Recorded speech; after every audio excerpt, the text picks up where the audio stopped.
আসসালামু আলাইকুম, hi everyone, সোহাগ মুস্তাফিজ। কিছুক্ষণের মধ্যেই নিউ ইয়ার।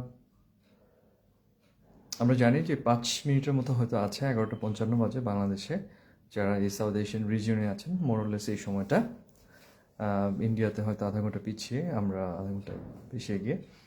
তো অনেকেই প্রস্তুতি নিচ্ছেন, নতুন বছরটাকে শুরু করব। আমরা সবাই চাই যে এত আনসার্টেনটির মধ্যেও যেন নতুন বছরটা আমাদের জন্য অনেক ভালো কিছু বয়ে নিয়ে আসে। সেটা সেটা সোশ্যালি, পলিটিক্যালি, পারিবারিকভাবে এবং যারা আমরা কাজ করছি আমাদের কর্মস্থলে, সবার জন্য আসলে অনেক অনেক শুভকামনা।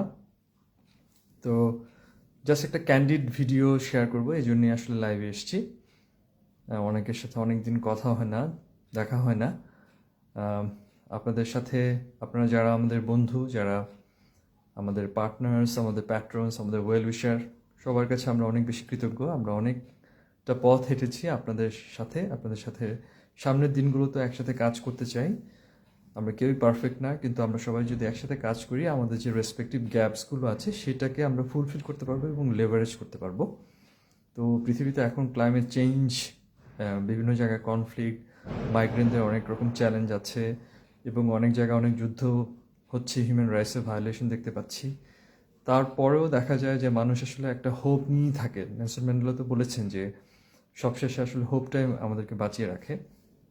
সেটা আপনি ধর্মে বিশ্বাস করেন, আপনি কার মতে বিশ্বাস করেন, কিংবা as long as we are live, আমরা হোপ নিয়েই থাকি। তো নতুন বছর অনেক বেশি সমৃদ্ধি নিয়ে আসুক, অনেক শান্তি নিয়ে আসুক, এবং আমরা পারস্পরিক বেস্টটা দেওয়ার চেষ্টা করি। আমরা শুধু বিভিন্ন লিডারদের আদর্শের কথা বলে অনুপ্রাণিত না হয়ে সেটা নিজেদের মধ্যেও ডেমনস্ট্রেট করার চেষ্টা করি। তো সবাই ভালো থাকবেন, সুস্থ থাকবেন, নিরাপদে থাকবেন, এবং আমরা একসাথে কাজ করতে চাই। লেস নয়েস, মোর ইম্প্যাক্টফুল ওয়ার্ক, এবং together let's make it happen. সবার জন্য অনেক অনেক শুভকামনা। Happy new year.